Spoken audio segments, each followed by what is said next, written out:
Bueno, hoy va a dar la clase del curso Juan Carlos Fantín, ¿sí? Creo que todos lo conocen, salvo Luis, quizás. Juan Carlos Fantín es un antiguo miembro del capítulo de Historia de Epistemología. Fue el presidente anterior, ¿sí? Es su jefe, ¿no? Del servicio de la organización. No, soy coordinador de externos. Ajá, porque no hay. Coordinador de consultores externos del Hospital Álvarez. Y bueno, y muchas cosas más en su currículum que dejamos de lado por ahora. Entre ellas, de la filosofía. Así es. Bueno, casi ya licenciado en filosofía, ¿no? Estoy haciendo la tesis de la licenciatura de filosofía de la Universidad de Buenos Aires. Una carrera larga, dura.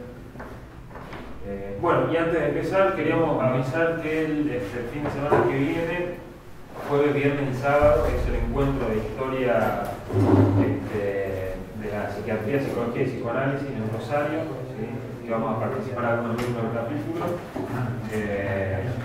Así que bueno, los que están a tiempo todavía de anotarse para ir, los que quieran, ¿sí? No de presentar trabajo obviamente, pero bueno, sí de viajar.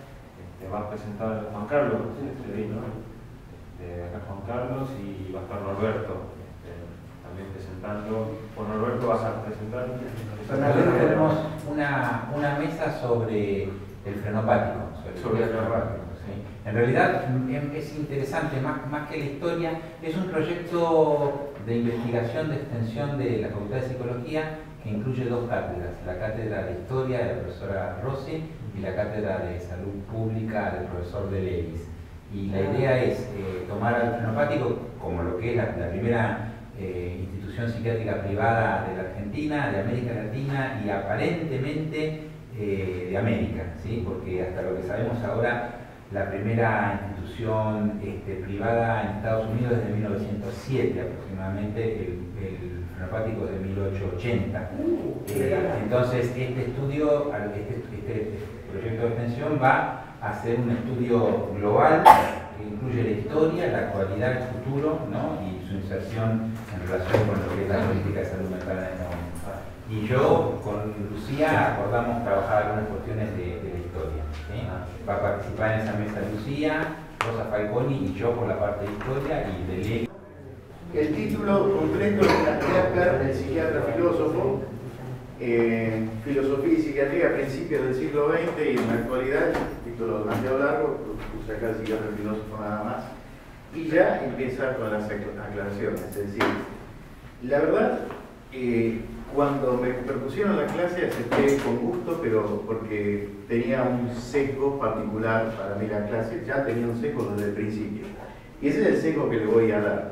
Por otro lado, no puede no tener un sesgo una clase de Jasper, porque los autorizo a que el día que lea toda la psicopatología general, es decir, ustedes digan que he sufrido un brote o algo por el estilo. La verdad. Pero bueno, eso también tiene una historia, y es la historia del sesgo que le quiero dar. Hace muchos años yo compré la psicopatología general, hace más o menos 34 años, cuando estaba cursando psiquiatría. Yo creo, no puedo asegurarlo ahora, que probablemente fue el mismo Sauvidet que nos dio clase, que todavía estaba vivo para esa época. Y me quedó grabado algo que dijo, que fue algo que me hizo comprar el libro. Yo en ese entonces ya estaba empezando con filosofía también. Dijo que en las primeras 50 o 70 páginas de la psicopatología general está toda la filosofía que después Jasper va a volcar en la psicopatología. Cuando empecé a leer las primeras, hace muchos años, las primeras 50 o 70 páginas, la verdad no se entendía nada. Es decir, Jasper tiene una característica a mi juicio: escribe muy intrincadamente, aún en filosofía. Miren que sin falsa modestia, he leído a Heidegger muchas veces, a Hegel, es decir, estoy acostumbrado a autores complejos, pero Jasper no es solo complejo, es abstruso para escribir a mi juicio. No, para nada, porque ahora viene lo mejor. Lo mejor es que en este último tiempo estoy investigando para la tesis de filosofía todos los textos de Heidegger anteriores a Ser y Tiempo.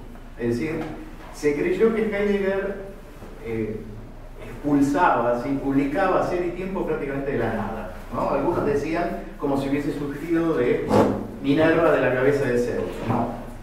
Heidegger había dado desde 1919 por lo menos hasta 1927 que se publica Ser y Tiempo un montón de seminarios que no habían sido publicados donde está todo su pensamiento. Y yo hoy diría, con una deformación ya casi profesional, que el que quiere entender realmente Ser y Tiempo de Heidegger tiene que leerse lo anterior. El trabajo mío es justamente todos esos textos anteriores a Ser y Tiempo, de lo cual no tengo todo trabajado todavía, pero sí la primera parte. El leer a Heidegger me parece que me dio la posibilidad de entender muchas de las cosas de Jaspers. Y esa es la presentación que voy a hacer. Es decir, lo que más tengo investigado, que es la filosofía de Heidegger, y después la cita de Jaspers, y van a ver ustedes cómo se comprende mucho mejor, me parece a mí, si yo alcanzo a transmitírselo, lo que Jaspers, la filosofía que Jaspers está poniendo en juego en la psicopatología. Que por supuesto, digamos, incluye una crítica a la fenomenología husserliana, que en el caso de Jaspers es exagerada. Como fue, ya lo vamos a ver, si llegamos a ese punto, les muestro lo que dice Jaspers de Husserl, y muy taxativa, muy tajante, lo mismo le pasó con Freud, ¿no? Pero es interesante entender, digamos, cuáles son los fundamentos por los cuales él pone lo que pone después en la psicopatología. La verdad es que hablar de la psicopatología explicativa hoy en día de Jaspers no tendría demasiado sentido porque hay mucho más de psicología explicativa en otros textos y en textos actuales. Y de la psicología comprensiva por ahí tendría un poco más de sentido, pero a mí particularmente me parece que lo mejor en una clase es dar los fundamentos, después cada uno irá a ver qué le aporta, ¿no? Bien. Juan Carlos, sí. Ya que lo dijiste, ya hoy en día es un personaje histórico, yo creo que por ahí la gente no sabe quién es Sauridet. Sauridet fue el traductor de la psicopatología en general. Él era un psiquiatra que sabía muchísimo de alemán y que además es una hazaña prácticamente que haya traducido, y más en aquella época, toda la psicopatología en general. Es más, comento una cosa más, ya que está. Yo tuve siempre la edición de Beta, entonces un día en Karina, que hoy no está, pero me dijo, me preguntó algo sobre Jaspers y me dijo, mira, yo tengo la edición del Fondo de Cultura, y la verdad que no sé qué puede ser lo distinto, no la conozco, le digo. Pero fuimos a ver y era la de Roberto Sauridet. No hay otra. Es el único que ha traducido al español de la psicopatología general, a eso iba. Así que bueno. Y fue jefe de servicio del Hospital Borda hasta que se jubiló, sí, más o menos en 1986. 86, mira.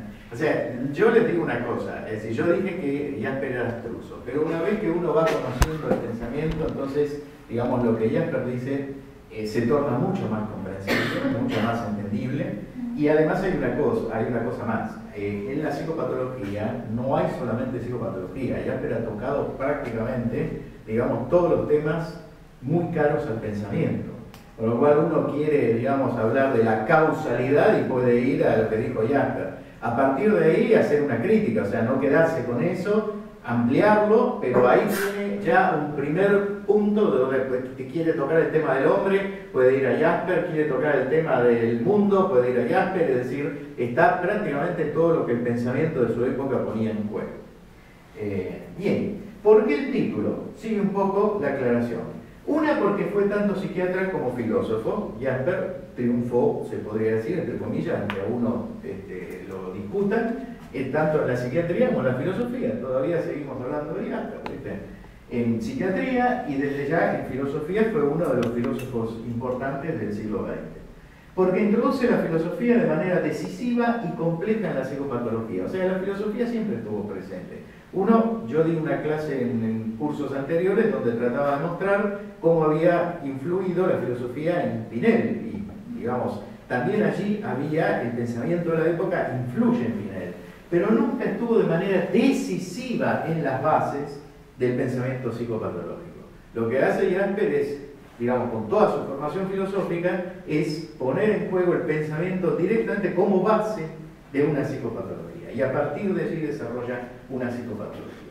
Porque no se comprende su propuesta si no se conoce su filosofía. Esta es una posición mía. Yo creo que no se comprende la propuesta si no se conoce qué estaba pensando filosóficamente.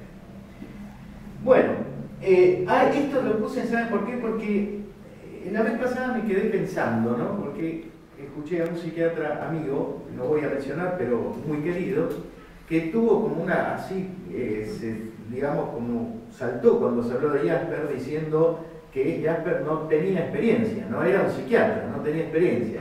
Es cierto, Jasper tenía solo 4 años de experiencia clínica, sin embargo, decidida, porque él mismo dice que no quería mirar las cosas de afuera, sino que quería realmente haberse contactado con los enfermos. Y hay que pensar que, de todos modos, no solo tenía una experiencia suficiente para un pensador de esa talla plantear fundamentos para una psicopatología, sino que además no era cualquier pensador, pero además influyó, por ejemplo, en la escuela de Heidelberg, después vamos a ver algunos nombres, entre ellos Mayer-Gross, y también en Kushner, que después fue tomado por los americanos. O sea, la influencia sola ya es suficiente como para que no nos deshagamos fácilmente de Jasper. Esto es muy importante para entender lo que viene ahora, que es la crítica que hacen tanto Heidegger como Jasper en esa época, cuando eran amigos. Después les voy a mostrar una carta, porque yo les dije, tomo a Heidegger para entender Jasper, pero eso tiene que tener algún tipo de fundamentación. Bueno, yo les voy a mostrar una carta donde me parece que es clarísimo que hay ahí una interrelación muy estrecha. Estamos hablando de 1919-1920, después hubo grandes disensos, ¿no? 1913-1919, Primera Guerra Mundial y posguerra. Los intelectuales, ¿qué pasa? Los intelectuales ya leen la posguerra, la primera posguerra, que había sido terrible, ¿no? Porque si ustedes recuerdan, no fue tan extensa como la Segunda Guerra, pero fue en intensidad, fue de una atrocidad inusitada, hasta punto tal que se prohibieron los gases de guerra. Las trincheras esas fueron, digamos, mataderos terroríficos, torturantes para una enorme cantidad de gente. Con lo cual, esta gente, los alemanes, estaban tremendamente impresionados. Todo el ambiente intelectual alemán estaba tremendamente impresionado. Y los pensadores tenían que encontrar algo para decir de ello. Ya en ese momento hay una acusación que va a volver a surgir después de la Segunda Guerra, que es el tema del determinismo. Es decir, el determinismo, el racionalismo absolutizado, ese racionalismo cientificista absolutizado que había logrado un pensamiento único que no tiene fisuras, que no tiene crítica. Entonces, en nombre de ese pensamiento se pueden cometer las mayores atrocidades. Por eso es que lo que surge en toda esa época es un poner en tela de juicio notable de todo el pensamiento hasta allí dominante. Y fíjense, acá les puse algunos nombres que los tomé de un autor que voy a nombrar luego y que se los voy a recomendar, que es Escudero, que trabaja el joven Heidegger, muy interesante, Jesús Adrián Escudero. Surge Kirchner, no el Kirchner, este era un pintor, que tiene una pintura muy interesante de la época. Kandinsky, Klimt en pintura, Mahler o Schönberg en música, bueno, Dilthey, Husserl, Jasper, Scheler y Heidegger en filosofía, Brecht, Hofmannsthal, y Mann, Rilke, George en la literatura, Ehrenfels, Weininger y Freud en la psicología, Gropius, Loos y Wagner en la arquitectura, Ranke, Troeltsch y Meinecke en la historia, Planck, Mach o Einstein en la ciencia, Weber, Simmel, Spengler y Mann en sociología. Todos ellos tienen algo en común, que es el poner en tela de juicio lo que hasta ese momento había sido lo seguro del pensamiento, es decir, la cultura. Heidegger llega a decir, todos se afanan por pensar y por ampliar la cultura. Dice, habría que pensar directamente una nueva cultura. Dice directamente así. De hecho, Heidegger lo va a poner en juicio porque toda la diatriba acerca de la deconstrucción, que después van a tomar los franceses, nació de Heidegger. Es decir, la deconstrucción de la historia de la ontología. Incluso la palabra alemana, que yo no me acuerdo ahora, que usa Heidegger, para el traductor puede perfectamente traducirse por deconstrucción, ¿no? Es decir, pero algunos la tradujeron por destrucción. Pero, digamos, esa era la idea. Bien. En todas estas disciplinas, esta es una cita directamente de Escudero, como les dije, hay un artículo de él, El problema filosófico de Heidegger, en la revista Eidros, número 7. Bueno, realmente es un artículo para el que le interesa para leer. En todas estas disciplinas se produce lo que Lukács caracterizó como asalto a la razón, poner en tela de juicio la indefinición ideológica, criticar la masiva utilización de la propaganda, escuchen, denunciar la indoctrinación de la sociedad, vislumbrar la emergencia de mentalidades totalitarias, alimentar la desconfianza hacia todo discurso político y detectar la sensación de impotencia del pensamiento para cambiar la realidad o sacar a la superficie las bolsas de pobreza de una ética capitalista feroz. Después de esto, supongo que Freud no se asombró, vino la Segunda Guerra Mundial y los nazis. O sea, esto es anterior. Esta era la idea que tenían. Como pasa siempre, es decir, digamos, la propuesta está en un extremo y cuando la propuesta está en un extremo puede surgir el otro extremo, digamos, a veces de manera totalmente inopinada. Bien, entonces la idea que tenían en última instancia era cuestionar las bases del pensamiento que se había dado hasta allí. Cuestionarlo con una premisa fundamental en Heidegger, que es que ningún conocimiento puede absolutizarse. Ningún conocimiento debería o podría o debería absolutizarse. Por eso, tanto Heidegger como Jasper, para la misma época, para 1919, escriben textos en algún punto parecidos, por lo menos en el título. Jasper escribe la psicología de las concepciones del mundo y Heidegger escribe la idea de la filosofía y las concepciones del mundo. ¿Por qué tanto interés en las concepciones del mundo? Porque el tema era en que ningún conocimiento debía llegar a ser una concepción del mundo.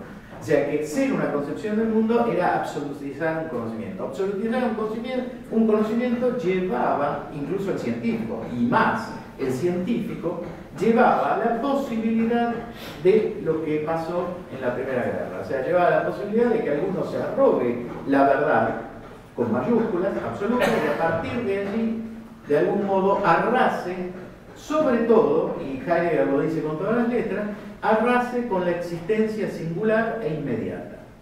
La experiencia singular e inmediata. En pos de un conocimiento universalizado, absolutizado, ¿no? El Heidegger de aquella época pensaba esto. El marco histórico intelectual. Bueno, acá lo que acabo de decir, se trata de reconsiderar el pensamiento científico y filosófico, su interrelación y su pertinencia. Bueno, esto es muy importante. Más aún las tendencias totalizantes de uno y otro expresadas en las concepciones del mundo.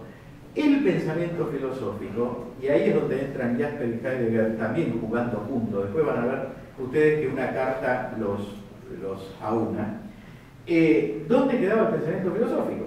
Si el pensamiento filosófico generaba un pensamiento absoluto, cobraba su lugar, tenía un lugar en tanto las ciencias no pueden pensar el todo, el pensamiento filosófico sí.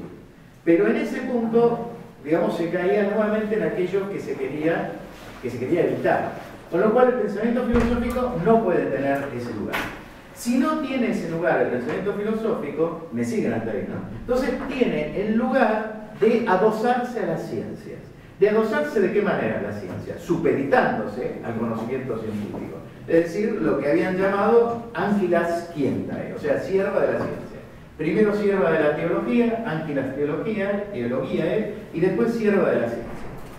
Tampoco era el lugar que podía aceptar un Jasper y un Heidegger, mucho menos un Heidegger. Con lo cual, había que pensar, además, qué lugar para la filosofía, cuál era la esencia de esa filosofía, digamos, y que esto no se tornara en una lectura del todo. Lo cual no era fácil en un momento en que la ciencia, todavía lo tiene, y siempre resurge, tenía el absoluto predominio del saber, ¿no? Después, hay que volver a reconsiderar la inmediatez de la experiencia vivida. Bueno, ahí estaba el punto. Es decir, la cuestión era llevar a la inmediatez de la experiencia vivida, cosa que yo acá puse algo que en algún sentido ya estaba presente en la influencia filosófica de Pinel, porque cuando Pinel le pregunta a Poussin, digamos, le pregunta porque toda la ideología de la Ilustración decía que había que preguntarle al hombre en el sitio, es decir, al hombre que estaba en contacto con, al hombre común que tenía realmente la expresión más primigenia. O sea, si bien estamos muy atrás y es un anacronismo presentarlo así, digamos, ya uno puede ver que siempre que el conocimiento se cierra sobre sí mismo, la fuente a ir a buscar vuelve a ser la existencia inmediata, con otros nombres, pero vuelve a ser la existencia inmediata de algún modo. La sospecha sobre las formas constituidas de la razón se torna un emblema que pretende devolver al pensamiento su libertad y potencia de acción. Ustedes pueden pensar allí por qué después, muchos años después, casi un siglo, Ricoeur sacó un libro que se llama Filósofo de la Sospecha, digamos que ya estaba en ese momento, es decir, por esto lo saca, porque la sospecha se torna un emblema de acción, es decir, es casi una consigna de lucha. Y van a ver ustedes que después Jasper usa la palabra lucha, justamente. Esto lo traje porque es muy famoso en Jasper, perdón, y así ya empezamos con algo bastante famoso. Ustedes se acuerdan que de lo que se recuerda de Jasper es cuando él dice que Wernicke era un mitólogo del cerebro, ¿no? Entonces, esta es la cita real, porque siempre lo repetimos, entonces dije, bueno, voy a llevar la cita. La cita es, pero tales construcciones, las construcciones anatómicas provisorias, en lugar de una mera investigación psicológica, han sido enteramente fantásticas y son llamadas con razón mitologías del cerebro. Primero dice son llamadas con razón mitologías del cerebro. Sí que habría que ver quién las llamó mitologías del cerebro, si le creemos a Jasper. Claro, no fue él aparentemente. Son asociadas a cosas que no tienen entre sí ninguna relación, como células de la corteza e imágenes mnemónicas, haces cerebrales y asociaciones psicológicas. Falta a esas construcciones somáticas todo fundamento, en tanto que no es conocido un solo proceso cerebral preciso al que esté subordinado un determinado proceso psíquico como fenómeno paralelo directo. Todavía no es conocido un solo fenómeno cerebral preciso al que esté de manera precisa asociado a un fenómeno psicológico. De manera precisa yo lo entiendo científicamente como con una correlación biunívoca. No lo encontramos. Tenemos relaciones, indudablemente. Jasper después va a decir, lo dice, lo traje la cita, si llegamos se las voy a leer, que para él son como dos continentes que tienen una espesura impenetrable en el... Es un continente, perdón, un solo continente que tiene una espesura impenetrable en el medio. Hay exploradores que entran de un lado y exploradores que entran del otro, pero nunca se juntan en el medio por esa espesura. O sea, él ve las cosas así y por eso va a plantear esa división. Va a plantear además la división, si bien lo está criticando, ya hay todo un pensamiento logrado acá, que es la idea de que no se trata de un mismo orden. Por eso, digamos, que él va a plantear esa división en psicología explicativa y comprensiva, es decir, porque lo científico tiene cabida indudablemente en la psicopatología, pero no expresa todo lo que debe expresar la psicopatología. Todavía hoy seguimos discutiendo, con otras palabras, un tema semejante. Bueno, el problema con Wernicke y Freud es que él cree que son pseudoconocimientos absolutizados y vacíos. Yo creo que es muy claro que con Freud le pasó lo que después les voy a mostrar que le pasó con Husserl. Es decir, leyó una parte y reaccionó, viste, como si fuera un italiano en lugar de un alemán. O sea, reaccionó, viste, muy mal realmente. Y en el caso de Freud, a Jasper le falta mucho conocimiento, porque digamos toda la teoría interpretativa de Freud cuadraría muy bien con muchas de las cosas que él mismo pensaba y que él mismo quería. Y si no hubiese reaccionado así con Husserl y con Freud, hubiese tenido un método más consistente para lo que está por fuera de la lectura científica.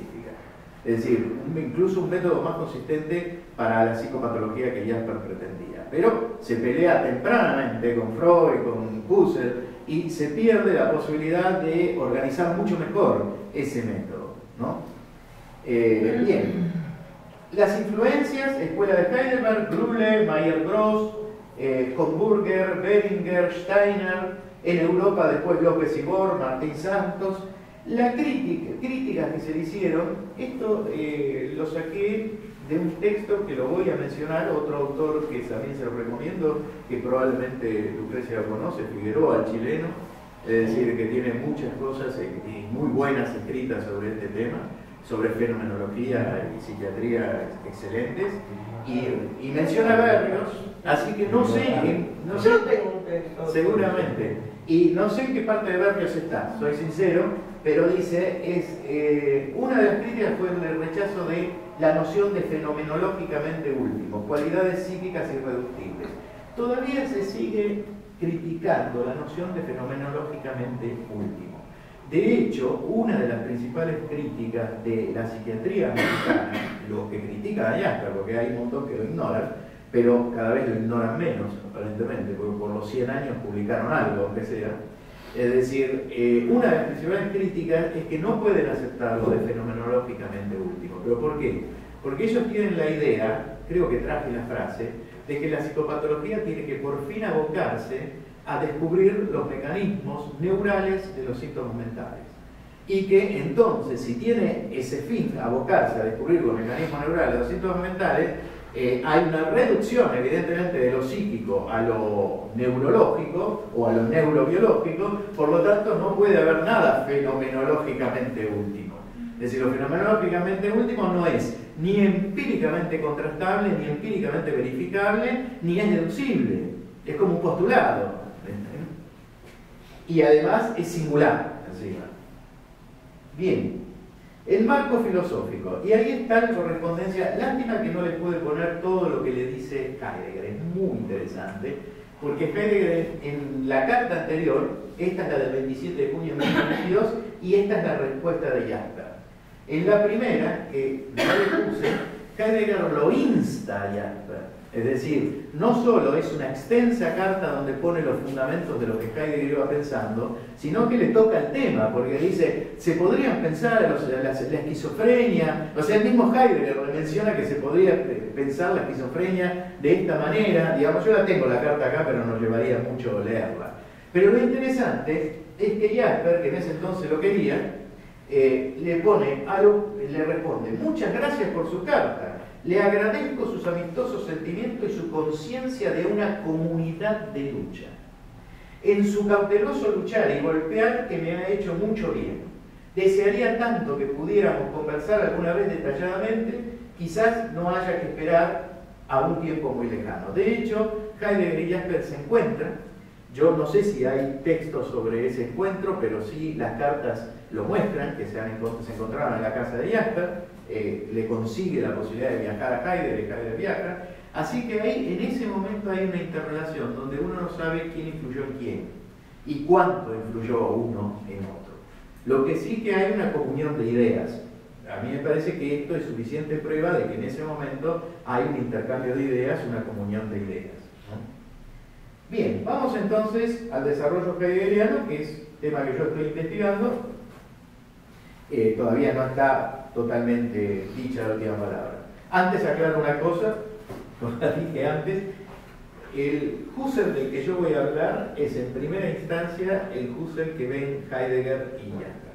Es decir, no voy a hablar de Husserl en sí porque requeriría otra investigación aparte, aunque algunas cosas puedo decir, si ustedes me preguntan, puedo decir qué está en Husserl y qué no está en Husserl.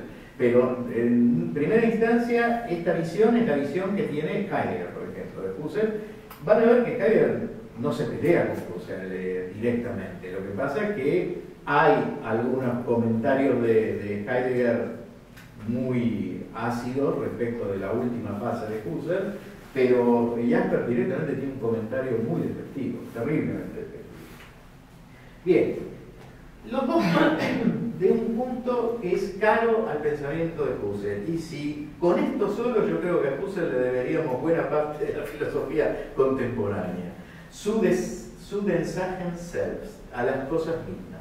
La proclama que hace Husserl de a las cosas mismas es la proclama que en ese momento inicia todo, dispara todo lo que esos jóvenes necesitaban para poner en cuestión el pensamiento de la época. El pensamiento de la época era fundamentalmente el positivismo reinante que se había colocado en una posición subordinada a las ciencias, que defendía la posición de que el conocimiento científico es el único conocimiento válido.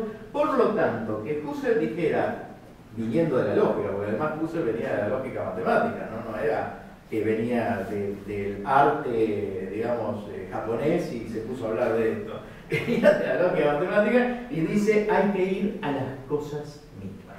El problema es cómo entienden la proclama de a las cosas mismas, cómo la entiende Heidegger. Y después vamos a ver que esto está presente en Jasper, a mi juicio. Pero ¿cómo la entiende Heidegger?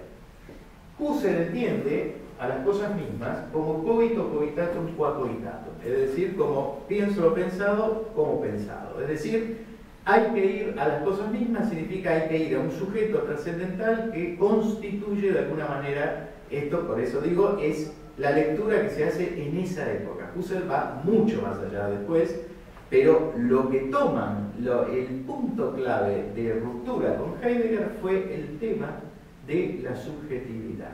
Heidegger no puede aceptar la subjetividad, que el mismo Husserl en las investigaciones lógicas, él dice que para él no tiene necesidad de poner ningún yo como no sea un yo empírico. ¿Lo dice o no lo dice? Las investigaciones.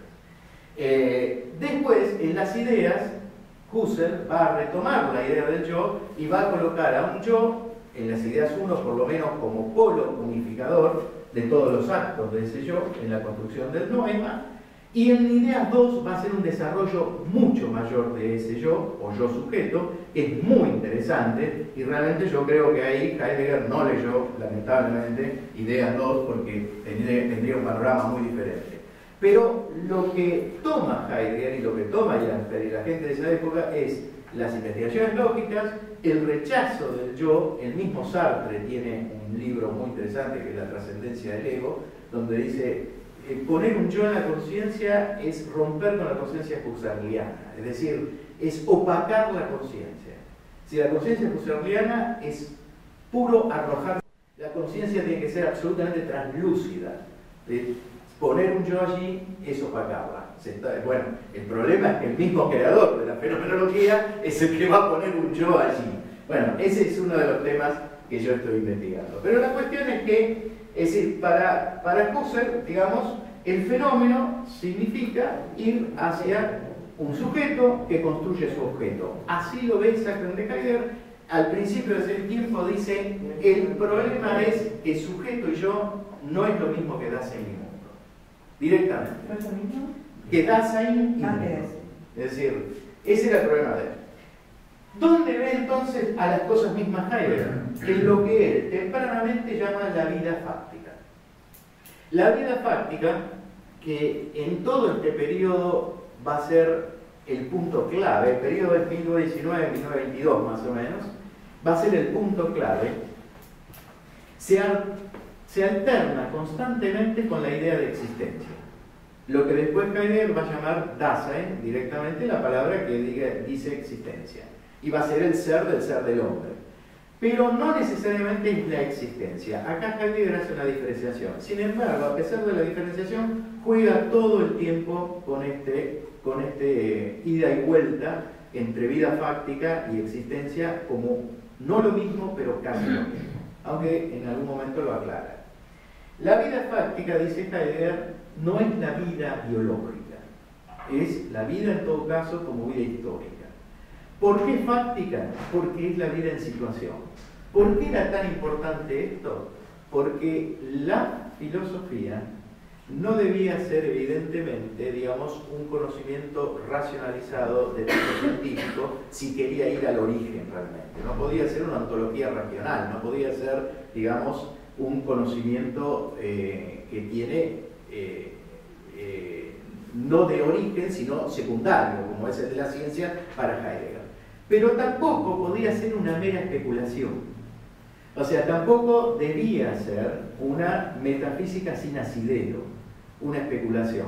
Con lo cual debía asentar en lo fáctico, es decir, el ser en la situación que Heidegger va a llamar el ser en el mundo.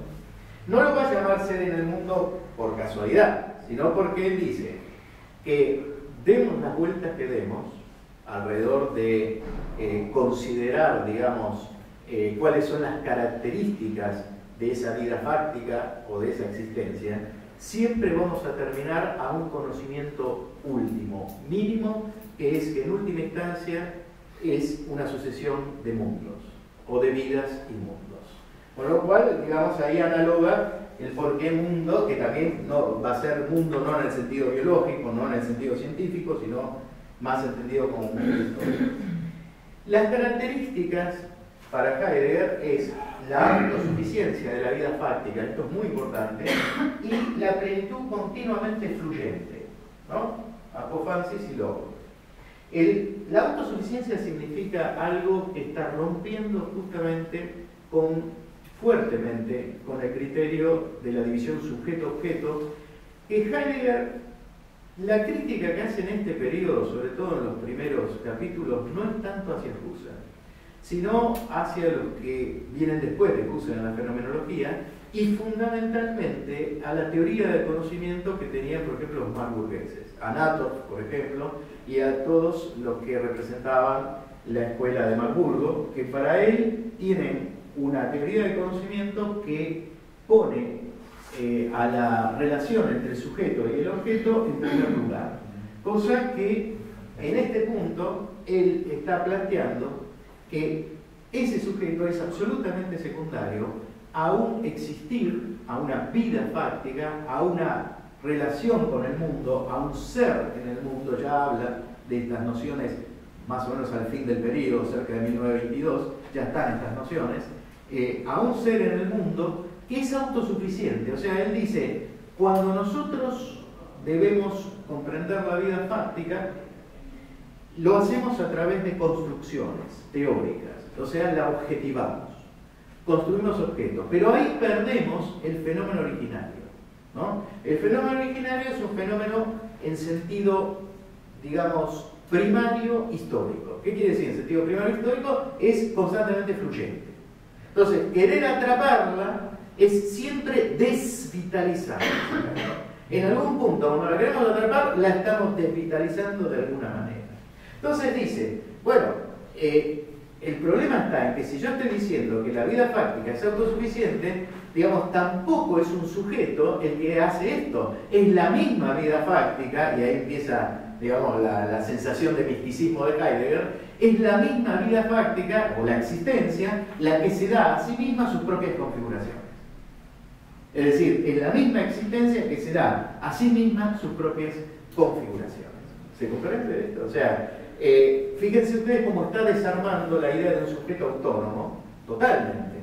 Ese sujeto ya no es, el sujeto autónomo es, o supuestamente autónomo para Heidegger, es ya totalmente secundario. En realidad, la esencia del hombre está puesta en un lugar más originario, donde aparece como más indigente, o sea, donde de alguna manera se construye o lo construyen, o se construye en el momento en que es construido, ¿no? El punto... Una pregunta. A esa altura ya Heidegger había leído a los japoneses, no hay todavía referencia de... No hay referencia, que yo sepa, no hay referencia, no para nada. No, lo que sí es interesante acá es señalar, digamos, esta cierta indigencia del sujeto en relación a lo vivido inmediatamente, prácticamente está en la obra de Freud, en los pintores, en lo que vimos antes en los músicos, está en todo, digamos, está como dando vueltas en el ambiente, ¿no? Él lo capta. La hermenéutica, ¿por qué? En la hermenéutica vamos a ver, ¿lo puse? No, después lo vamos a ver. Porque dice, después va a haber un capítulo directamente reflexiva y hermenéutica.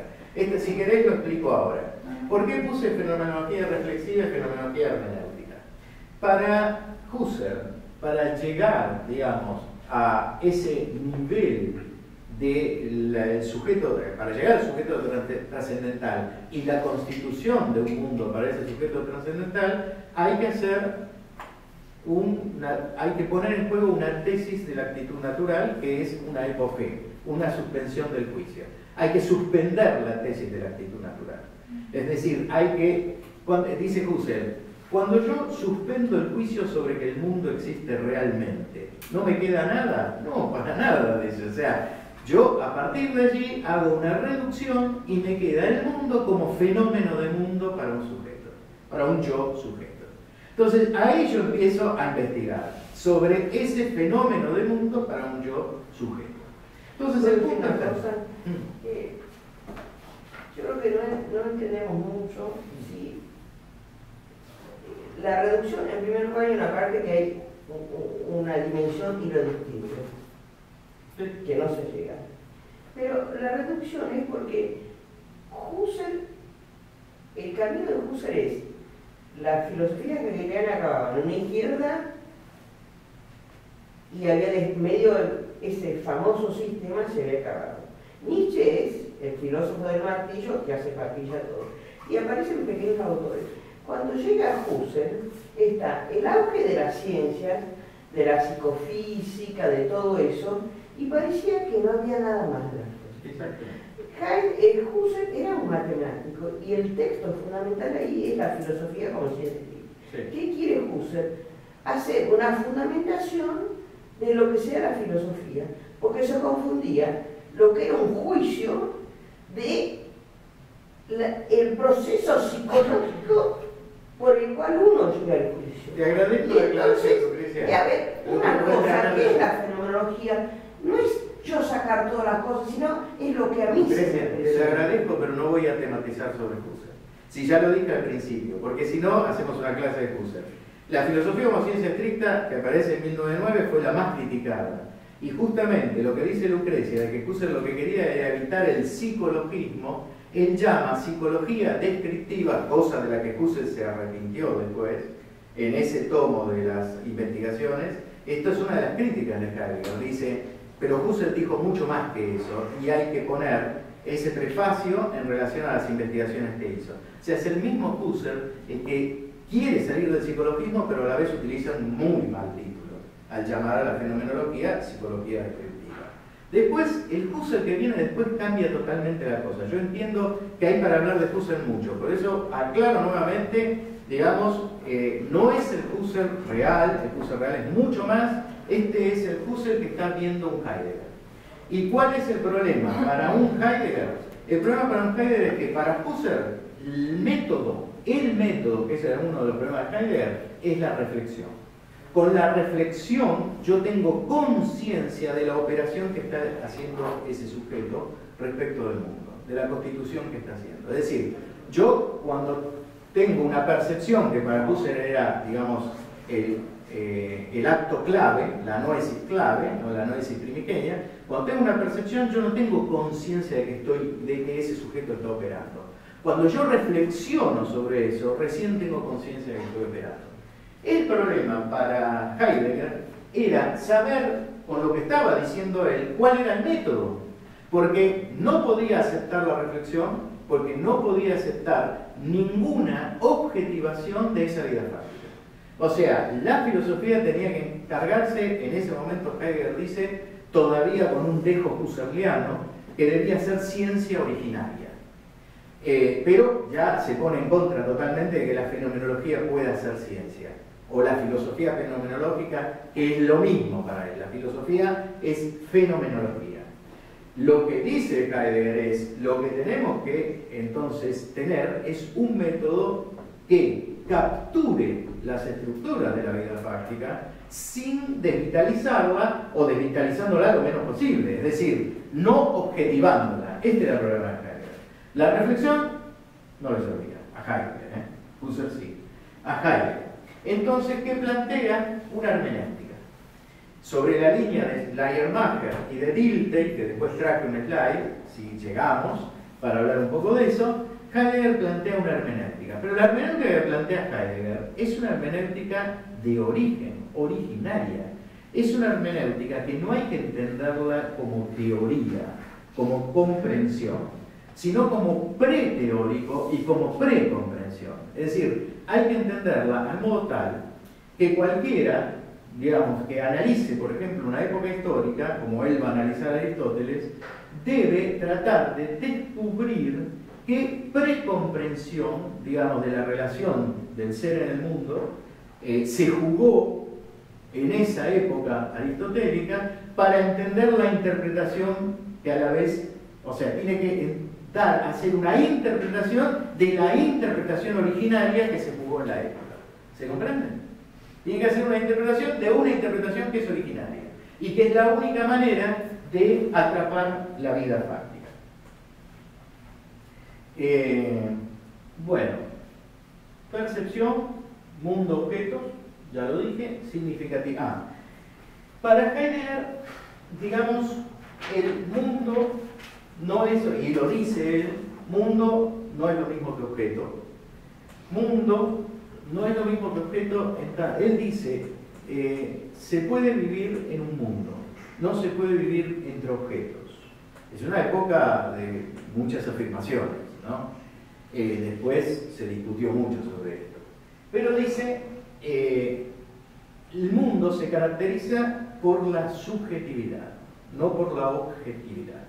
No por la Si ustedes quieren, hay que analizar la objetualidad del mundo, pero no objetivar el mundo. El mundo se caracteriza por la significatividad y pone en juego las ideas de que hay tres mundos. Heidegger se da cuenta que al decir que hay tres mundos ya está haciendo una construcción por encima de esa originalidad que pretende.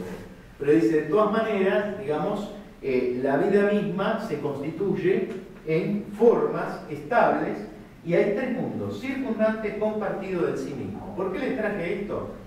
Porque después Jasper va a analogar la existencia al alma, ese va a ser uno de los saltos, les traje la cita para que lo vean, y va a poner en juego la idea de mundo circundante y mundo del sí mismo. No habla del compartido hasta donde yo lo vi, pero va a poner en juego las mismas ideas de mundo o ideas parecidas.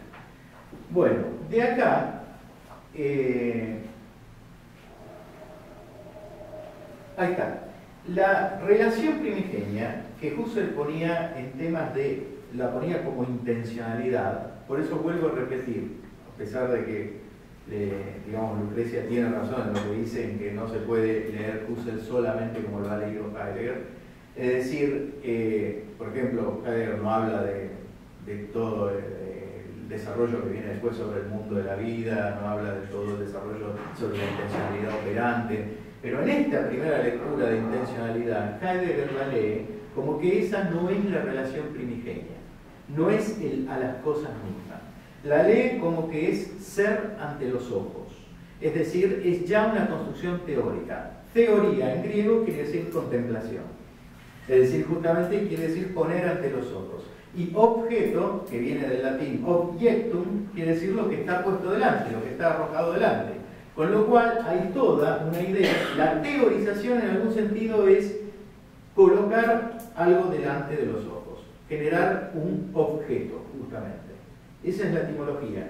Lo que va a decir Heidegger en ese momento es que la relación primigenia con el mundo es de cuidado.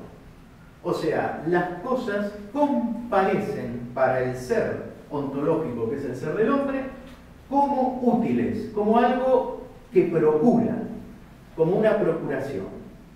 Y la primera relación es Sorge, o sea, cuidado. La palabra alemana que es curare en latín. Cuidado viene del curare en latín.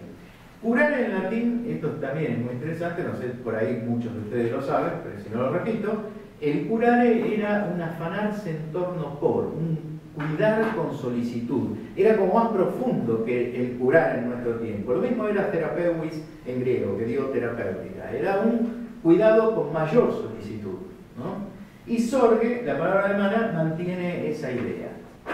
Bueno, por supuesto, la ciencia es una construcción sujeto-objeto para Heidegger, no porque lo diga él, sino porque dice esta es la nociología dominante, ¿no? Y para él la ciencia originaria, que en rigor de verdad no habría que llamarla ciencia en algún punto, es una interrelación entre Dasein y el mundo, entre existencia y el mundo en el cual existe. ¿Por qué igual mantiene la idea de ciencia originaria? No por, después la va a desechar, pero en ese periodo él la mantiene, porque él dice, a pesar de todo, la filosofía, digamos, tiene algo de lo que tiene la ciencia, que es la búsqueda de la construcción de algún tipo de saber, y para eso se atiene al mismo fenómeno. El tema es que la ciencia es un saber derivado, y un saber derivado nunca nos puede dar la originalidad que necesitamos en la filosofía. Bien, entonces, preteórico y prereflexivo, cualquier posición teorizante y o reflexiva produce una desvitalización del sentido del originario. Heidegger va a decir que la vida fástica se manifiesta por nexos de manifestación. Esos nexos de manifestación son formas, configuraciones más o menos estables que uno puede captar, que uno puede tomar, va a decir en este periodo, ¿no? Y que incluso esas formas pueden ser no solo mucho más estables, sino hasta tiranas. O sea, tiene la idea ya de que pueden ser tiranas. Y cuando habla de las formas, de esas configuraciones estables que pueden llegar incluso a ser tiranas, habla de la ciencia física, la antropología, la religión, es decir, todas las formas del saber constituido que pueden absolutizarse y, de alguna manera, en lugar de respetar la originariedad del hombre y su relación con el mundo, o del Dasein y su relación con el mundo, arrasar con esa originariedad, arrasar con esa singularidad. Esta es la idea que está poniendo en juego Heidegger. Lo más interesante es esto, que cuando él tiene, ¿cómo hace para atrapar? El método hermenéutico tiene que atrapar las configuraciones de la vida fáctica. Es ahí cuando empieza a elaborar las estructuras de la existencia. Pero el tema es ese pasaje. O sea, ¿cómo es ese pasaje de lograr una configuración? ¿No? Entonces él dice, bueno, la vida misma se automanifiesta a sí misma por nexos de manifestación, ¿no? Que son como configuraciones estables. Bien. Reflexión, ya lo dije, hermenéutica venía ahora, explicación y comprensión. Esto está ya en Heidegger. Después va a ser muy claro en Jasper. La explicación son relaciones causales objetivas, está como muy dividida la cosa. O en el siglo XX no va a estar tan dividida. Por ejemplo, en la filosofía de Ricoeur no va a estar tan dividida esto. Es decir, pero comprensión es verstehen, que además es una palabra que quiere decir entender. No hay que tampoco utilizaron la palabra más llana que tenían, ¿no? Porque si no el comprender jasperiano parece una cosa demasiado técnica, específica. Y es la palabra alemana que también quiere decir entender, ¿no? Verstehen. Y lo que Heidegger cree es que en la comprensión, que es más originaria para él que la explicación, lo que tenemos en cuenta es la significatividad. El mundo es significatividad. El mundo para nosotros en primera instancia es significativo. Hay una clase de Heidegger que fue muy clara en ese sentido, donde él les dice a los alumnos, bueno, ¿qué veo yo de este púlpito que tengo acá? Estaba hablando en el púlpito, ¿no? Dice, yo veo que es una tabla, es decir, es un cuadrado con color marrón, y no, yo no veo nada de eso. Dice, yo no veo que tiene una madera biselada y conformada al modo de un prisma, yo no veo nada de eso. Veo un púlpito, o sea, ya significa para mí algo. Lo veo dentro de una zona de precomprensión, está precomprendido. Esto es lo que va a destacar Heidegger en esa época. Bien, vamos entonces, para que no se nos pase el tiempo, a Husserl. Bueno, acá les puse una frase de Heidegger que resume un poco todo lo que les dije. Esto es de Heidegger 1920-1921, es Introducción a la Fenomenología de la Religión, es decir, yo me pregunté por qué había hecho una introducción a la fenomenología de la religión y pensé siempre que eran los resabios católicos de Heidegger y su pasaje al protestantismo. Claro, fue jesuita. Y su pasaje, novicio, no llegó a serlo, ¿cierto? Y su pasaje después al protestantismo, cuando se casa con el Friede, poco tiempo después. Pero ¿sabés quién? El testamento que pidió, sí, que lo enterrara, ¿cómo se llama el cura ese que vino acá? El cura que vino acá, él lo enterró por el culto católico. Mira vos, ¿Cómo se llamaba? ¿Ratzinger o alguno de ellos? No, nada. No, uno que vino acá y dio unas clases, ya me voy a acordar de decir unas. Bueno, entonces, estaba en el testamento de él. Mira, en esta introducción a la fenomenología de la religión, en realidad hay una introducción de la introducción que es muy jugosa y que no tiene que ver con religión, tiene que ver ya con la filosofía fuerte de Heidegger. Pero lo que le interesaba a Heidegger en ese momento es porque él mismo estaba haciendo un proceso de poner en su lugar a la religión, lo que había sido la religión en su vida, que ustedes ya se imaginarán, para él es una cosmovisión. Para él es una de esas configuraciones tiranas, ¿no? Que pueden arrasar con la existencia cotidiana, con la existencia fáctica, en la existencia como ser en el mundo. Entonces dice, experienciarse, porque en la existencia fáctica no hay un conocimiento de tipo teórico, sino que hay un experienciarse, una experiencia. Asimismo, no es reflexión teórica, tampoco una percepción interna, sino una experiencia del mundo propio, porque este experiencial tiene un carácter mundanal por estar volcado a la significatividad, de tal modo que el mismo mundo propio experienciado no queda resaltado de hecho frente al mundo circundante.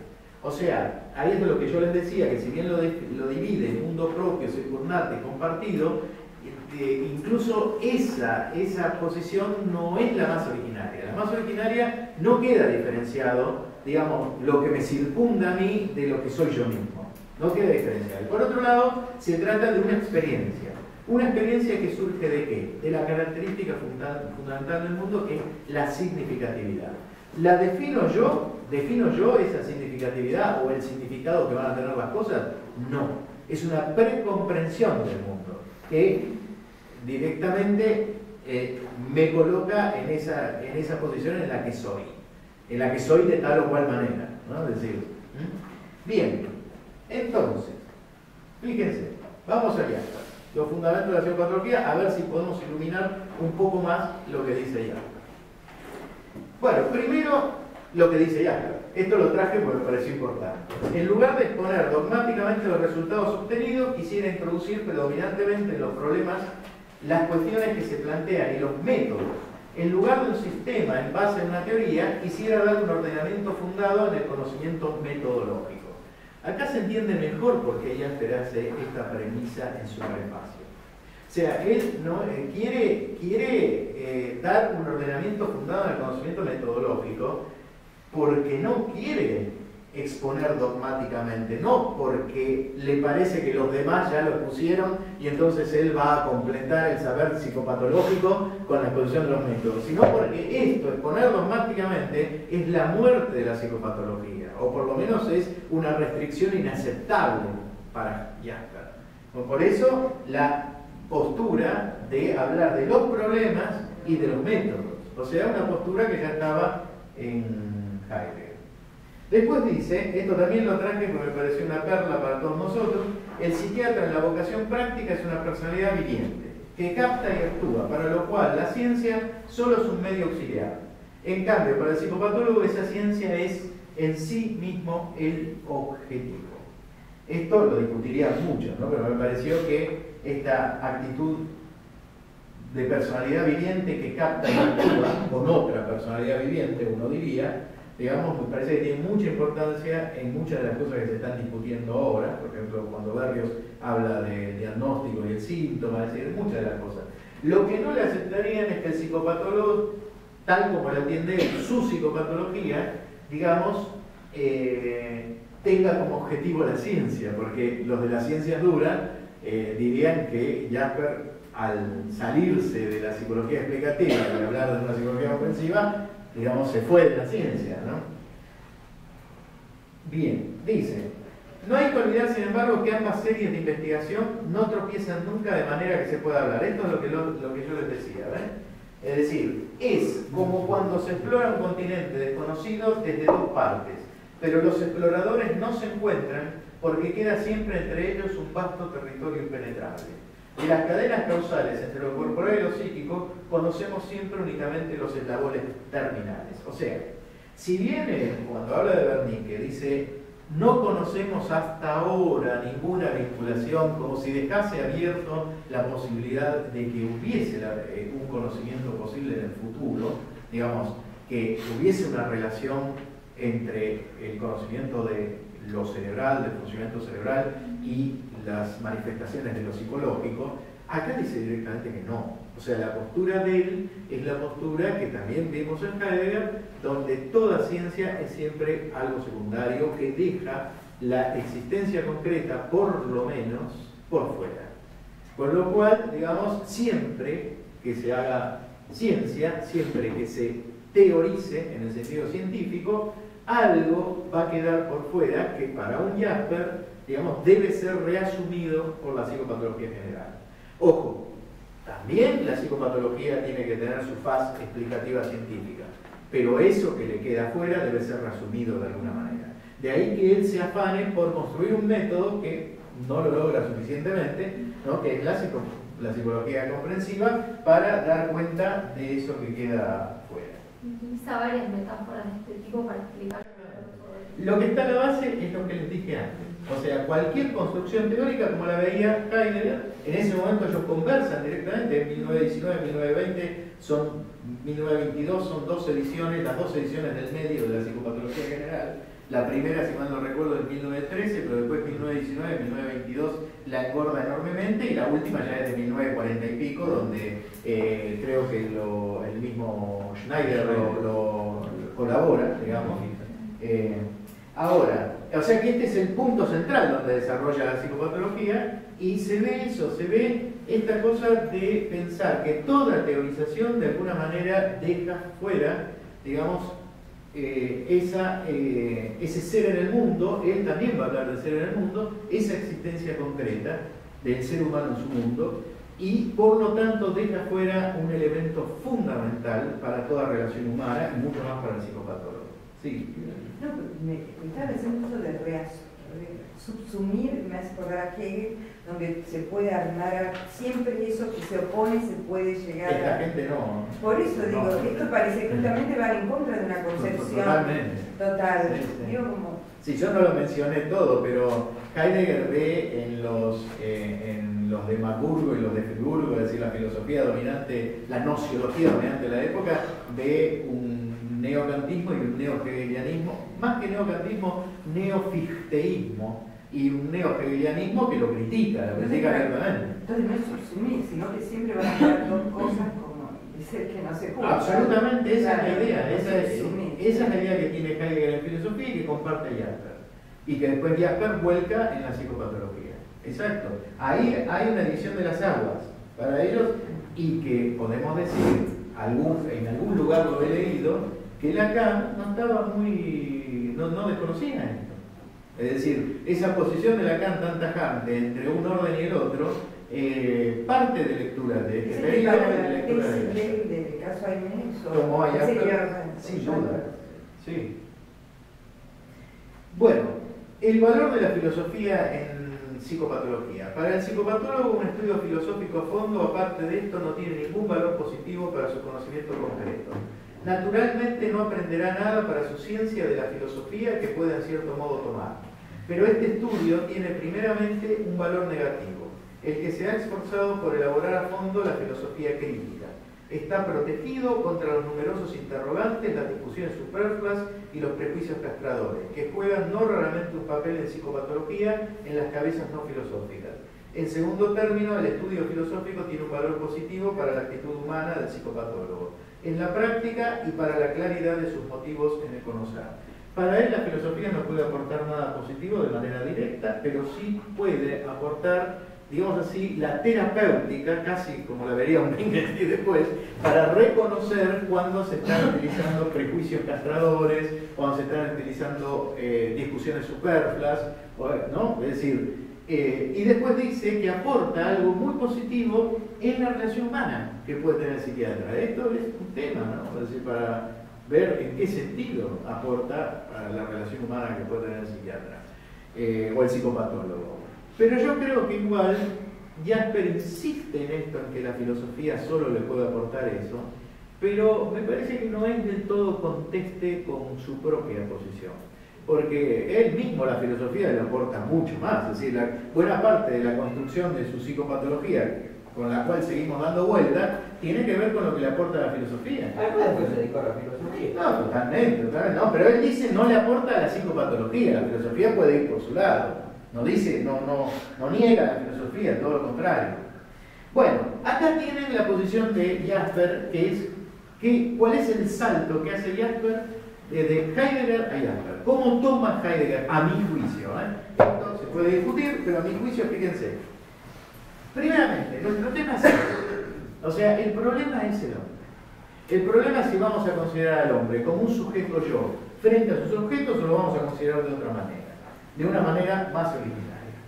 Y él dice, ¿qué significa para el estar enfermo que el hombre no sea un animal? Porque la gran definición era animales racionales, ¿no? Animal racional. Entonces, ¿qué significa para el estar enfermo que el hombre no sea un animal, que no funcione como un animal solamente? En segundo lugar, nuestro tema es el alma del hombre. ¿Cómo es objetivada el alma? Es decir, ¿cómo se vuelve objetiva para nosotros? ¿Se dan cuenta que está todo el pensamiento de Heidegger acá? O sea, ¿cuál es el método para objetivarla y qué deja dentro esa objetivación? ¿Qué me permite esa objetivación? Pero también qué deja fuera de esa objetivación. O sea, ¿cómo yo conozco el alma? ¿No? Y él dice, en tercer lugar, el alma es conciencia. ¿Qué quiere decir consciente e inconsciente? Y acá viene la cuestión. En cuarto término, el alma no es una cosa, sino el ser en el mundo. Las mismas palabras de Heidegger, es decir, el ser en el mundo. Pero la transposición que hace Jasper, que Heidegger no hace en ningún momento, es decir que el alma es ser en el mundo. Lo que Heidegger diría el Dasein es ser en el mundo. La existencia es ser en el mundo, el Dasein. ¿Qué quiere decir mundo interior y mundo circundante? Nuevamente, Heidegger lo había dividido en mundo circundante, mundo compartido, que es el mundo con los otros, y mundo del sí mismo. Él va a hablar de mundo interior y mundo circundante. El psicopatólogo lo ve más como un mundo interior. Quinto, el alma no es una condición definitiva, sino devenir, desarrollo, evolución. ¿Qué significa diferenciación de la vida psíquica? Claro. El problema que yo les planteaba antes. El alma, si el alma es ser en el mundo, o sea, lo que era vida fáctica en Heidegger, es siempre discurrir histórico. Es siempre discurrir. Entonces, ¿qué significa que se diferencie? Es decir, ¿qué significa que genere configuraciones? Que atrapamos al modo de la objetualidad. ¿Qué significa eso? Esto es lo que está planteando. Y acá aprovecho para decir algo que no dije antes, que creo que no lo puse, que es la concepción de la historia que tiene Heidegger, en dos palabras. Después, si quieren, la discutimos más tarde, pero como hacemos historia, me pareció interesante. Heidegger ve que hay una ciencia histórica, pero que además la vida fáctica misma es histórica. En ese sentido, de la vida fáctica, la historia tiene un sentido originario, no es igual que la ciencia histórica. Y él dice, digamos, que un presente tiene las condiciones de interrogabilidad como para interpretar auténticamente el pasado. Pero que ese presente no tiene siempre las condiciones de interrogabilidad que tiene que tener para interpretar ese pasado. Es más, en un momento dice, hay que forzar las condiciones de interrogabilidad del presente. Pero cuando nosotros forzamos las condiciones de interrogabilidad del presente, entonces podemos hacer una interpretación más auténtica, más originaria de ese pasado. Esto lo dice justamente en el momento en que va a analizar Aristóteles, porque él dice, bueno, yo tengo que de alguna manera aumentar la, digamos, capacidad de interrogabilidad del presente para entender cuál fue la interpretación originaria que estuvo a la base del texto aristotélico. ¿No? Es decir, pero me pareció muy interesante esto de que en última instancia el pasado es tomado por un presente que se interroga y que depende de la capacidad de interrogación, de la posibilidad, diríamos uno, de recibir una respuesta de esa interrogación, es lo que va a poder tomar de ese pasado. Bien, entonces acá eso respecto de la ciencia histórica, después analiza la ciencia política. Aristóteles, que es la esencia, lo que era, no lo que es. Pero hay una idea de el ser es lo que siempre es, el aei es el siempre.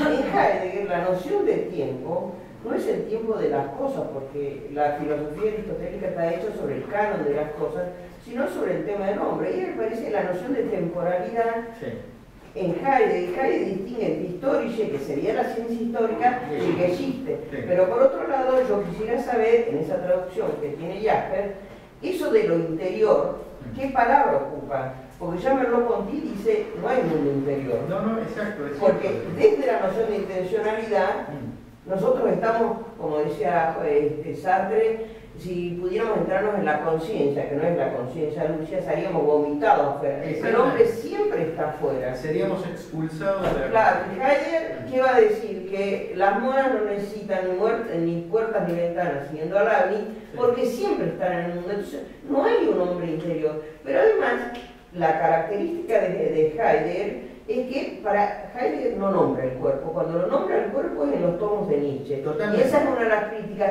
Y asienta toda su filosofía sobre la noción de temporalidad.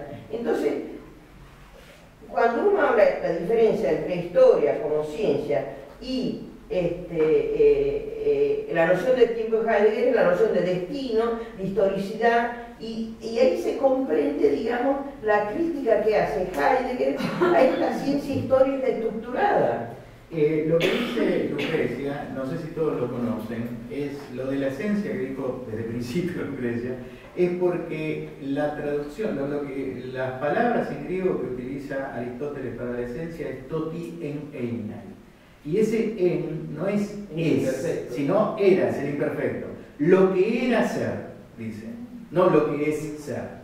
No lo que es, sino lo que era ser. Es el imperfecto. Después, pero también es cierto que en los griegos en particular hay una concepción, que es la concepción que está en la Usía, de lo presente. O sea, aquello que es esencia, lo que va a ser la esencia casi al final del periodo más importante de Grecia, al final de Aristóteles, es la Usía. Y la Usía es, como bien lo dice un Danilo Truzbele, casa, cortijo, viene en español, ¿no? Es lo que uno posee, lo que tiene inmediatamente en su posición, es decir, lo que tiene inmediatamente presente, ¿no? Claro, porque la esencia es leído, y el es la pinta de la cosa. ¿Cómo distinguir una cosa? Por la pinta, por lo que se ve. Es el aspecto, claro. Ahora, Heidegger lo que va a decir es, hay un tiempo de la ciencia histórica y una temporalidad originaria.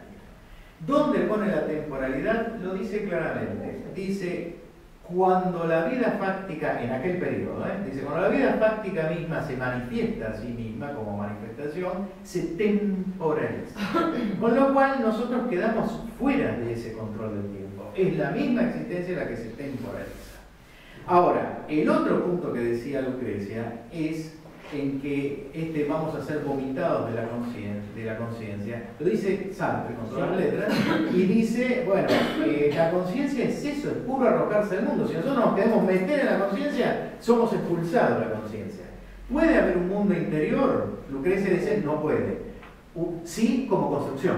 Es decir, una cosa es la intimidad y otra cosa el mundo interior. Si todo lo que estoy viene de la enseñanza, lo que decía ya. Venimos enredados en historia. Mundo interior únicamente como construcción, es decir, como algo secundario, como algo objetivado. Yo puedo hablar del mundo interior porque lo estoy objetivando y ya me salí. Pero hay que tener en cuenta una cosa, Lucrecia, me parece, que cuando Jasper habla de mundo, por ahí se le chispoteó, había que ver cuál es la palabra que usa, pero en todo caso, ya cuando habla de mundo, ya no es el mundo del que hablan los demás. Ya es el mundo como lo habla Heidegger, es el mundo como significatividad. Y en algún sentido esa interioridad, al ser mundo en ese sentido, ya no es la misma interioridad. Es decir, ya no estamos hablando de la misma interioridad. Pero bueno, tendríamos que ver la palabra. Sí, tal vez tendría una más. Ahora, me gustaría que vos te fijaras en esa primera época heideggeriana. ¿Cuánto hay de San Agustín? No, bueno, no podíamos traer todo. Sí, pero hay cosas que son importantes. Sí, pero yo no estoy hablando de Heidegger, estoy tratando de dar una interrelación entre el pensamiento de Heidegger y de Jasper en la primera época, para tratar de ver qué es lo que está a la base de la psicopatología. No es un seminario sobre Heidegger. Después, si quieren, cuando esté más terminada la tesis, hacemos una clase sobre ese primer punto. Entonces sí, hablamos de Agustín, del maestro Eckhart, no solamente de Agustín, pero del neoplatonismo desde ya. Pasa que Heidegger ahí va a decir que incluso Santo Tomás, San Buenaventura, que son la última escolástica, pasando por San Agustín, por Eckhart, todos ellos, toda la posición cristiana se relaciona a lo que fue interpretado de Aristóteles. que él entiende que fue mal interpretado. Y entonces lo que va a hacer justamente en el informe sobre Nator, que es un libro que pueden conseguir, digamos, es reinterpretar a Aristóteles ¿desde dónde? Desde sus concepciones, desde la concepción que está expresando. Digamos, porque si no dejamos muy mal parado a los maestros medievales. No. El tema es que cada uno lee a Aristóteles según las necesidades de su tiempo. Exactamente. Ahí hay toda una línea. No hay que cometer un anacronismo tan flagrante tampoco. Hay que No pensar. hay que olvidar que la entrada de Aristóteles en el siglo XII, la segunda entrada, es una entrada que permite una apertura del pensamiento que antes estaba completamente cerrado. Es decir, en los textos de Aristóteles se habían perdido. Por ahí ustedes ya lo saben eso. Solo, digamos, había muy pocos textos en juego. Y recién para la época de Santo Tomás, 1300 más o menos, donde se reaparecen. El mismo Santo Tomás no lo leía en griego, es Guillermo de Morbeke que se lo traduce. Bueno, lo cual hay que ver qué cuernos le tradujo Guillermo de Morbeke, ¿no? Pero el tema está en que no solo no tenían los textos aristotélicos, sino que además las mismas traducciones ya de alguna manera cambiaban el texto aristotélico. Es decir, bueno, entonces, vida psíquica. La vida psíquica no se comprende como una conciencia. Para poder proceder a explicaciones hay que atribuir a la vida del alma realmente vivida una subestructura extraconsciente, teóricamente imaginada para los fines de la explicación. O sea, para Jasper, esto es muy claro, tiene que ver con lo que les dije antes. ¿Cómo se entiende esta frase? De acuerdo a lo que vimos antes. Para la explicación tiene que haber una subestructura extraconsciente. Para él, digamos, si conciencia, si alma es conciencia, y alma es ser en el mundo, digamos, cualquier teorización, cualquier construcción objetiva que es la base de una explicación, es extraconsciente. Mundo interior y mundo circundante, hay algunas categorías que se manifiestan en la interpretación de todo lo viviente y frente al alma se transforman hasta en las graduaciones más sublimes de su sentido, pero también se comporta analógicamente. A eso pertenece la vida como existencia en el mundo. Toda vida se realiza como codeterminación de un mundo interior y de un mundo circundante, que, según Jasper, esto lo dijo von Weskel. Pero la cuestión es que se comportan de una manera, o sea, se comportan categorías que se manifiestan en la interpretación de todo lo viviente, se transforman hasta las graduaciones más sublimes de su sentido, pero también se comportan analógicamente. O sea, en todo momento Jasper va mostrando que un solo método no puede bastar para una psicopatología. Que un método, el método explicativo, que es el método reinante, deja con mucho, digamos, todo lo que es la vida de la conciencia como alma, como ser en el mundo. Comprender y explicar. La fenomenología nos da una serie de fragmentos de lo psíquico realmente vivenciado. En algunos casos, él entiende la fenomenología de esta manera. La fenomenología para él solo le da fragmentos de lo psíquico realmente vivenciado. En algunos casos comprendemos cómo lo psíquico surge con toda evidencia de lo psíquico. Si el atacado se vuelve colérico, el amante engañado celoso, si surge de tales o cuales motivos una decisión o un hecho. Bueno, acá también está el pensamiento fundido o muy interrelacionado entre Jasper y Heidegger. ¿Por qué? Esto que parece una afirmación banal, es decir, en algunos casos comprendemos cómo lo psíquico surge con toda evidencia de lo psíquico, en realidad tiene un sustento fuerte, muy fuerte, casi inapelable en estos dos autores. Porque lo que va a decir Heidegger es que en la fase original, en lo original, si uno quiere de alguna manera atrapar lo originario como tendría que hacer la filosofía, tendría que partir de la vida misma e ir hacia la vida misma, ¿no? Él dice que de alguna manera, digamos, la vida misma, la vida fáctica misma se da sus configuraciones y la cuestión no es sobre la vida misma, o sea, teorizar sobre la vida misma, sino desde la vida misma. Y cuando uno de alguna manera busca la originalidad en cualquier conocimiento, tendría que buscar que de alguna manera parta de la esencia misma de aquello que se está tratando de ver y llegue a esa misma esencia. O sea, fíjense como lo dice Jasper, ¿no? Que lo psíquico surge con toda evidencia de lo psíquico. Pero para un Jasper, si yo quiero saber algo de lo psíquico, voy a permanecer en lo psíquico. Es decir, no voy a pasar nunca a lo cerebral. Porque si yo paso a lo cerebral, me voy a perder lo psíquico, es decir, ya no voy a tener lo psíquico.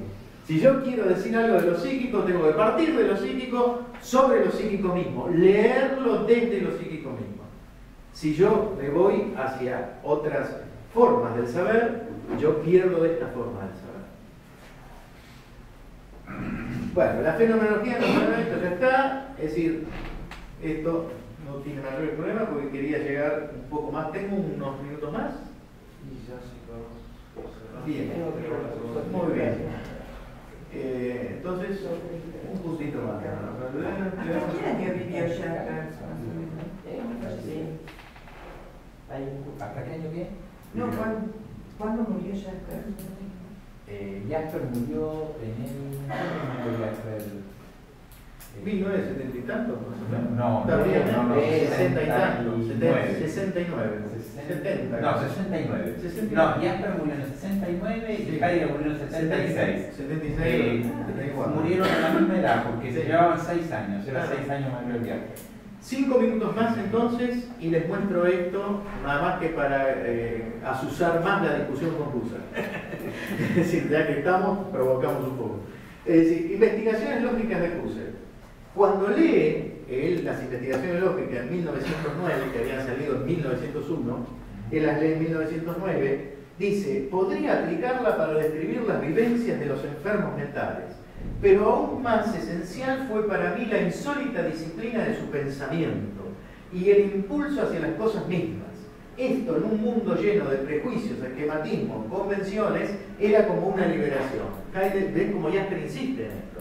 Insiste en algo que sorprende en Husserl para cualquiera que lo lee, es la disciplina de su pensamiento, es impresionante, pero también el impulso a las cosas mismas. Y el problema de Jasper que es siempre los prejuicios, los esquematismos, las convenciones. En 1911 publica La filosofía como ciencia estricta y se pudrió todo, porque ahí tanto Heidegger como Jasper no pueden aceptar que siga pensando que la filosofía puede ser una ciencia, ni siquiera estricta. En 1913 dice esto Jaspers. Esto lo saqué del texto de Figueroa. Dice, el hombre maravilloso, después de conocerlo a Husserl en la casa, fue a la casa, se sentaron en la casa, conversaron, sale Jasper y después, mucho tiempo después, declara esto. El hombre maravilloso sabe tan poco lo que es la filosofía que ni siquiera puede dar cuenta con claridad de en qué consiste la fenomenología. Es un juicio, para hacer un juicio del maestro, para hacer un juicio del que había fundado la fenomenología, es un juicio casi italiano, no parece alemán, ¿viste? Salvo, es alemán fanático, bueno, está bien, muy fanático. De un pendejo, parece. Sí, pero también de un fanatismo notable, que también le hace leer a Freud de esa manera, creo yo. O sea, cuando uno dice cómo hizo esos juicios sobre Freud, y es esto. Bueno, esto se fue acentuando. Ya acá está lo que les dije yo, que Husserl reconocerá luego lo de la psicología descriptiva, él reconocerá eso. Y bueno, faltaría ahondar, se los dejo, faltaría ahondar en cuánto se perdió Jasper realmente de toda la fenomenología posterior de Husserl, por ejemplo, así como se perdió mucho del psicoanálisis, pero faltaría ahondar en el tema de la psicología fenomenológica que después va a escribir Husserl, eso no lo conoció. Faltaría ahondar en la idea de mundo de vida, que tampoco lo conoció, es decir, lo que le da la posibilidad de hablar del mundo compartido, digamos, de lo que le da la posibilidad de pensar el cuerpo, lo que decía Lucrecia, es decir, ni Heidegger y Jasper pudieron pensar el cuerpo, sí lo hace Husserl en esa última fase y le dio el pie a Merleau-Ponty, que después va a hacer unas teorizaciones muy interesantes sobre el tema del cuerpo. ¿Podrías Pero explicar bueno. eso último? Cuando él dice la fenomenología, nada sabe de la persona. No, la fenomenología no, ¿cuál? Al final, la fenomenología. Sí, Husserl reconocer algo. Sí, claro, Husserl va a decir que no fue afortunado llamarlo psicología descriptiva a la fenomenología. Porque él dice, la fenomenología nada sabe de las personas, de las vivencias mías y ajenas. Esto es muy importante. Esto es la crítica al psicologismo de la que hablaba Lucrecia. Sí, Husserl dice, la psicología es ciencia de hechos. Yo no estoy hablando de una ciencia de hechos. La fenomenología no puede ser ciencia de hechos. ¿no? En todo caso será ciencia de esencia, pero él busca un conocimiento que no puede ceñirse a lo contingente. Es decir, Claro, ahí lo que tenía que decir, parecieron como una destrucción de la filosofía como reflexión. Husserl busca, todos los autores, Aristóteles, Kant, todos siempre buscaron fundamentar la filosofía. Y él dice que la ciencia, como aparecía, usted piensa en todo el empirismo inglés, después toda la crítica de la filosofía quedaba en nada. Entonces él busca hacer una filosofía conciencialista, pero además lo que quiere es hacer de la psicología una ciencia. Y él dice, por el camino de la psicofísica no va a llegar nunca. Entonces dice, hay una ciencia de hecho, que es lo que nosotros vemos, y además una fundamentación de la ciencia de hecho, y es lo que busca, y es lo que intenta hacer Bieswanger con respecto a una psiquiatría. Él busca hacer una psicopatología que sea la fundamentación teórica de una psiquiatría de hecho. Ahora, a mí me parece que hay mucho de esto, hay como un cierto resabio de dualismo. Y yo en ese sentido habría que rescatar de la neurofenomenología hoy en día, que no hace esa polaridad, sino la noción de embodiment, de action, y mi maestro Zubiri, que habla no de un cuerpo y una psique separada, sino de un emergentismo, como es un solo proceso, ¿no es cierto? Y en las primeras etapas de la vida hay más una faz de lo que nosotros llamamos corporal, de los subsistemas físicos, y en la época ya, cuando alguien nace, en la época adulta, el proceso, digamos, este proceso está mucho más afectado en lo que sería propiamente el en este momento hay toda una cuestión con el emergentismo. El problema es que lo que aceptan la teoría emergentista a los americanos, por ejemplo, lo ven como materialismo emergentista, que ese es un problema. Y hay toda una línea dentro de la fenomenología que intenta pensar los aportes fenomenológicos como una suerte de zona media. O sea, para no caer justamente en ese dualismo, piensa, digamos, los aportes de muchos de los autores fenomenólogos posteriores como una suerte de encontrar algo del orden de una zona media, no quedarse en ese dualismo. De hecho, de ahí Riquet, por ejemplo. Sí, pero a ver, Riquet está bien, trabaja más la parte histórica, pero por ejemplo, Husserl tiene 3 tomos, intersubjetividad, que trabaja la vida animal. Absolutamente. Toda la línea de fenomenología empírica de Lovaina. Todo el tiempo dije que se perdieron todo lo que Husserl trabaja. No, pero Husserl en investigaciones lógicas ya hace un trabajo sobre los sentidos, que ahora hay investigaciones Sirión sobre el colorido de los sentidos. Toda la vida afectiva está en investigaciones lógicas, que nadie vio lo que te dan los sentidos. Investigaciones lógicas.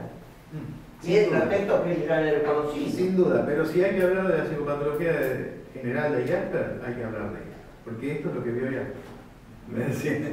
Bueno,